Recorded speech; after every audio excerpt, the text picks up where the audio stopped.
Hi guys, Paul హేమన్ నాకు కూడా ఒక ఫేవర్ బాకీ అయితే ఉన్నాడు.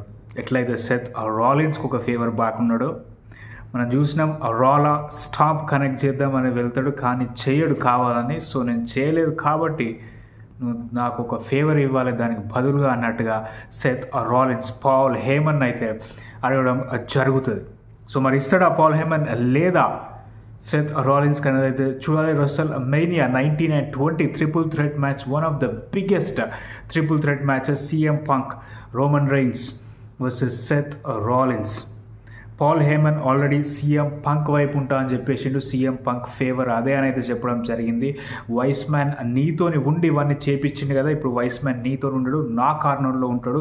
ఎందుకంటే నా కెరియర్లో నేను ఒకనొక టైంలో కంపెనీ నుంచి ఈసీడబ్ల్యూ ఆ టైంలో ఉన్నప్పుడు కంపెనీ నుంచి ఫైర్ చేద్దాం అనుకున్నాడు డబ్ల్యూడబ్ల్యూఈ స్టార్టింగ్లో, కానీ నన్ను కాపాడింది పాల్ హేమన్. సో అంత బాగా క్లోజ్, నా మంచి మిత్రుడు అని అయితే సీఎం పంక్ చెప్పడం కూడా జరిగింది లాస్ట్ వీక్ స్మాక్ డౌన్లో. సో సీఎం పంక్ సైడ్ ఉండబోతాడు పాల్ హేమన్, కానీ కొందరు ప్రిడిక్ట్ చేస్తారు పాల్ హేమన్ సీఎం పంక్ కాదు, రోమన్ రైన్స్ కాదు, సెత్ రాలిన్స్ వైపు వెళ్తాడు రెసల్ మేనియాలో అని. ఇద్దరిని, రోమన్ రైన్స్ని సీఎం పంక్ని మోసం చేసి, ఎందుకంటే సెత్ రాలిన్స్కి ఆల్రెడీ ఒక పేరు ఉంది, ది ఆర్కిటెక్ట్. షీల్డ్ని నిర్మించింది సెత్ రాలిన్సే.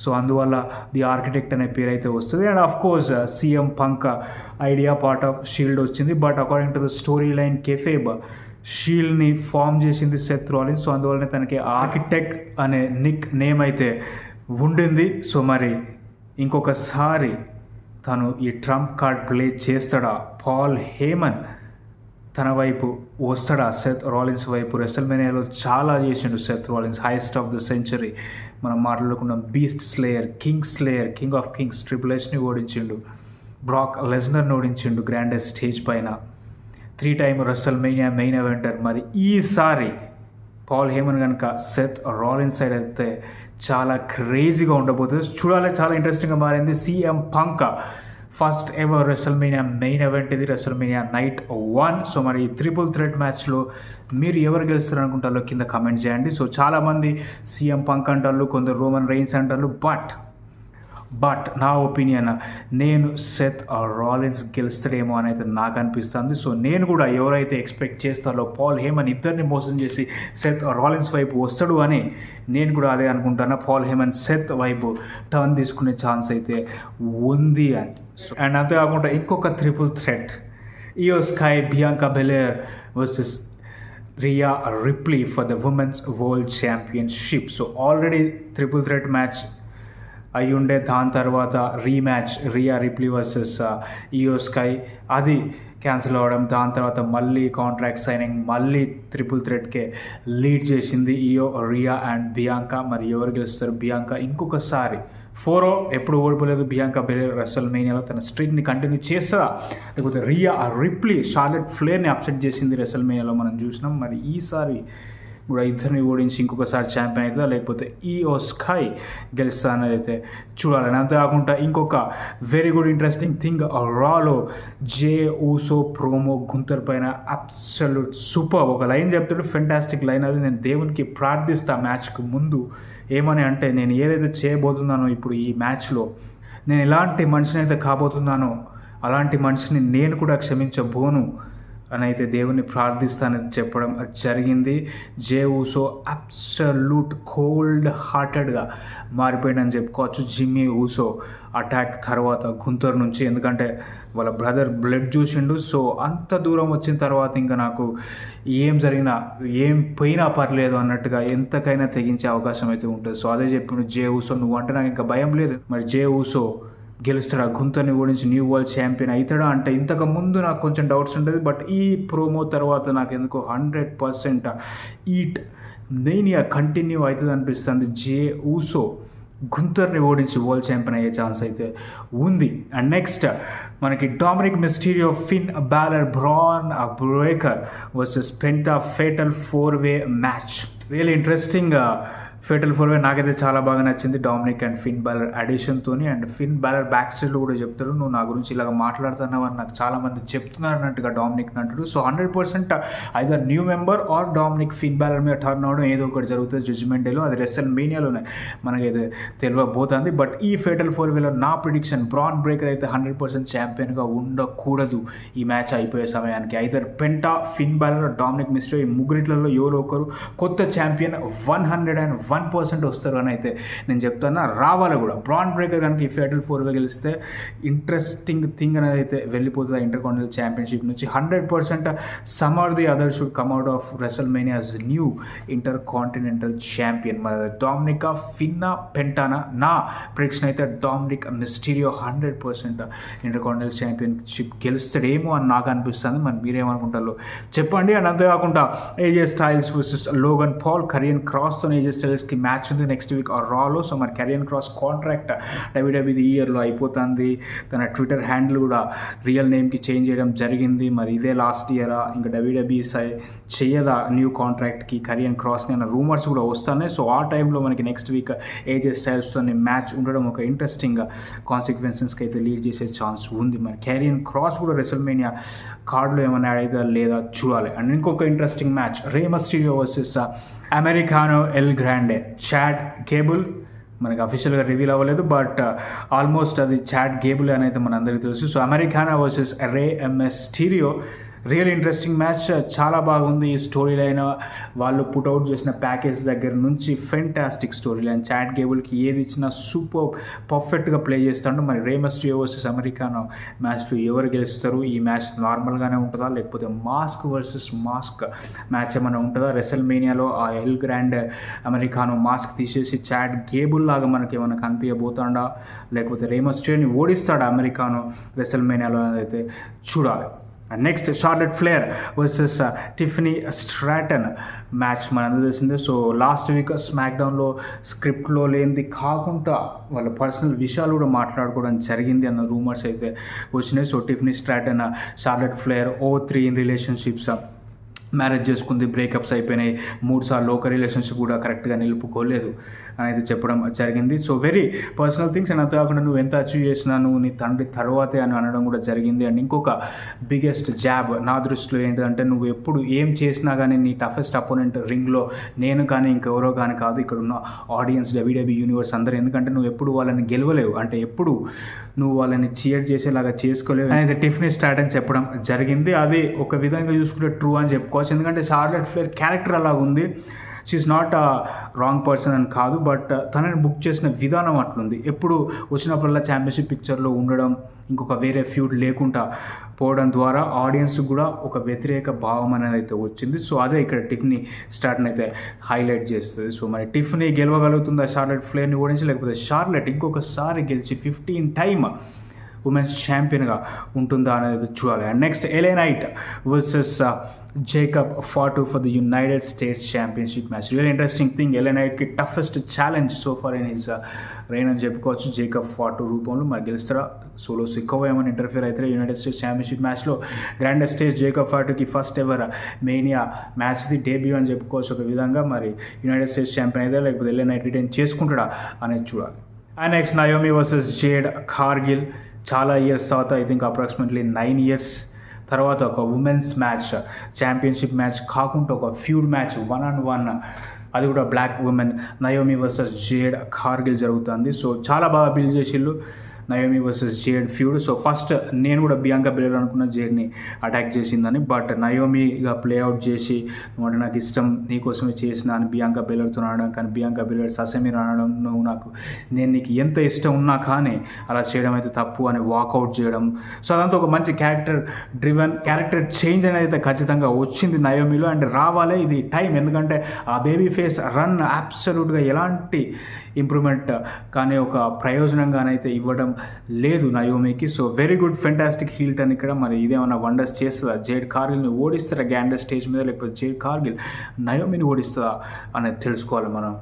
అది స్టోరీ గైస్ రెసల్ మేనియాది. మరి మీరు ఎంత ఎక్సైటెడ్గా ఉన్నారు? ప్రస్తుతానికి 10 matches అఫీషియల్ అయిపోయినాయి. ఈ 10తో పాటు మనకు already tag team titles match స్మాక్డౌన్లో number 1 contenders IPL, Motor City Machine Guns. So వాళ్ళు వర్సెస్ స్ట్రీట్ ప్రాఫిట్స్. అది రెసల్ మేనియాలో ఉంటుందో ఎక్కడ పెడతారో చూడాలి. అండ్ అంతేకాకుండా రాలో కూడా మనకి న్యూ డే వార్ రైడర్స్ది ఫ్యూడ్ నడుస్తుంది. సో మరి అది ఎక్కడ పెడతారు అనేది కూడా రియల్లీ ఇంట్రెస్టింగ్ థింగ్. సో అది story.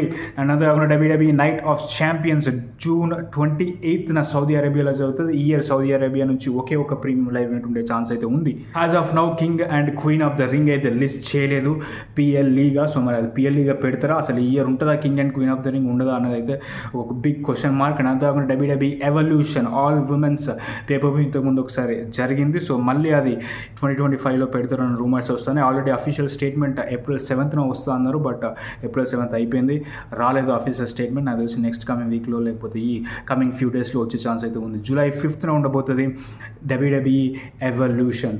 So back to back weekends evolution. July 12th Saturday nights main event అయితే ఉండబోతుంది. సో వచ్చేసి రూసెవ్ ఆల్రెడీ మీకు తెలిసే ఉంటుంది, WWEకి మళ్ళీ సైన్ చేసిండు. AEW మీరో తన కాంట్రాక్ట్ అయిపోయిన తర్వాత WWEకి సైన్ చేయడం అయితే జరిగింది. అండ్ ర్యాండీ ఓర్టన్కి ఇప్పుడు అపోనెంట్ లేడు. కెవెన్ ఓవెన్స్ నెక్ సర్జరీ అవసరమై ఉండే. So according to latest update 2 years పట్టే ఛాన్స్ అయితే ఉంది అంటే కెవెన్ ఓవెన్స్కి.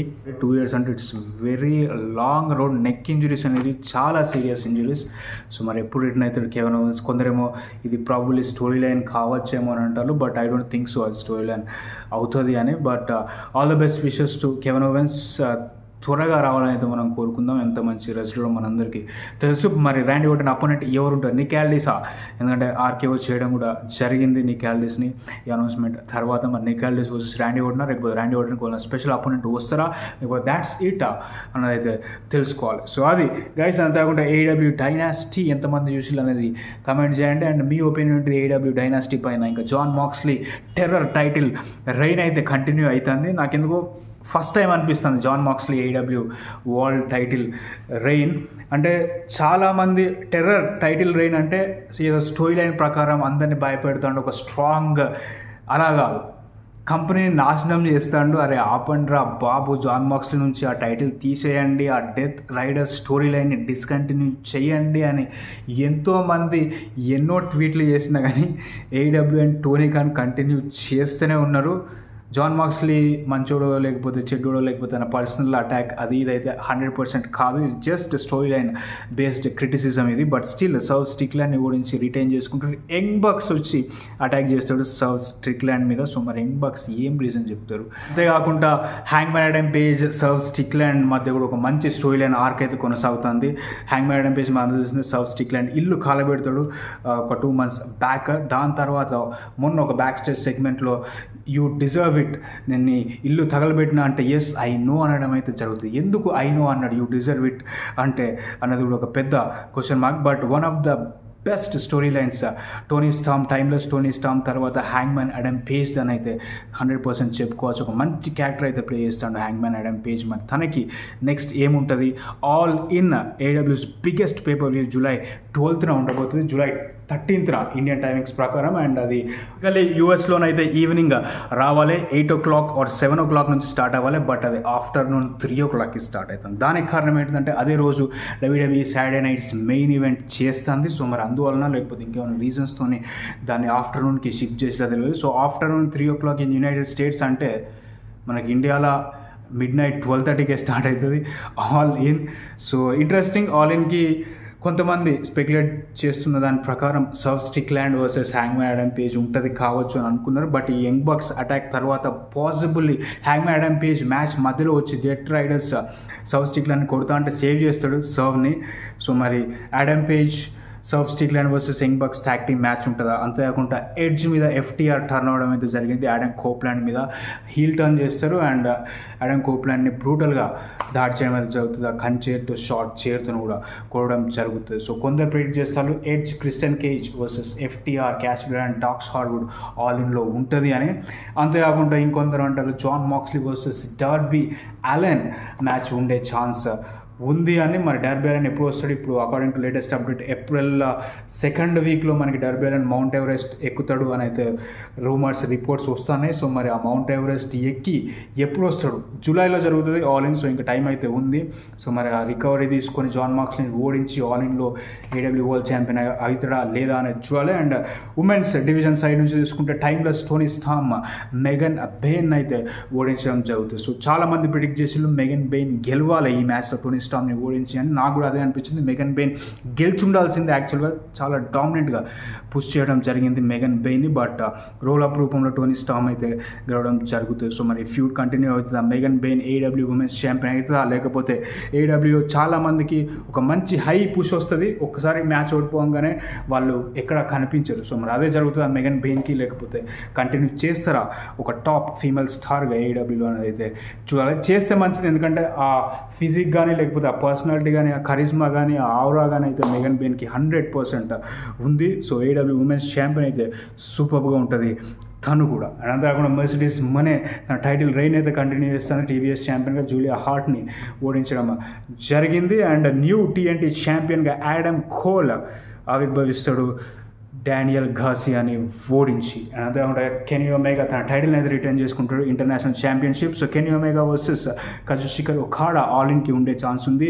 టైటిల్ వర్సెస్ టైటిల్ లేకపోతే విన్నర్ టేక్ ఆల్ ఉంటుంది. పాసిబుల్లీ కాంటినెంటల్ టైటిల్ ఒకాడా దగ్గర ఉంది, ఇంటర్నేషనల్ ఛాంపియన్షిప్ కెనీ ఒమేగా దగ్గర ఉంది. సో ఎవరు గెలిస్తే వాళ్ళు డబుల్ ఛాంపియన్ అవుతారు. అండ్ ఆ రెండు ఛాంపియన్స్ని కంబైన్ చేసే ఛాన్స్ అయితే ఉంది. సో ఇంటర్నేషనల్ కాంటినెంటల్ రెండు కంబైన్ చేసి ఇంటర్ కాంటినెంటల్ ఛాంపియన్ చేస్తారా లేకపోతే ఏం కొత్త పేరు ఏమన్నా పెడతారా అనేది చూడాలి. సో ఇది ఆల్ ఇన్ తెలుస్తుంది జూలై 13th. బట్ ఆల్ ఇన్కి ముందు ఇంకొక పేపర్ వ్యూ ఉంది AEW's first ever pay per view. అది double or nothing Arizona Glendale Arizona నుంచి అయితే జరుగుతుంది. So first time Las Vegas నుంచి గ్లెండేల్ అరిజోనాకి మూవ్ చేసిళ్ళు డబుల్ ఆర్ నథింగ్. సో 2019 నుంచి double or nothing Las Vegas MGM grand Las వేగస్లోనే జరుగుతుంది ఉంది. బట్ ఈసారి ఫస్ట్ టైం గ్లెండేల్ అరిజోనాకి అయితే మార్చడం జరిగింది. ఏమైనా సర్ప్రైజ్ ఉంటాయా లేదా అయితే చూడాలి. సో అది story guys AEW and WWE గురించి. సో మరి ఇంకా డౌట్స్ ఏమైనా ఉంటే కింద కమెంట్ చేయండి. Thank you so much for watching.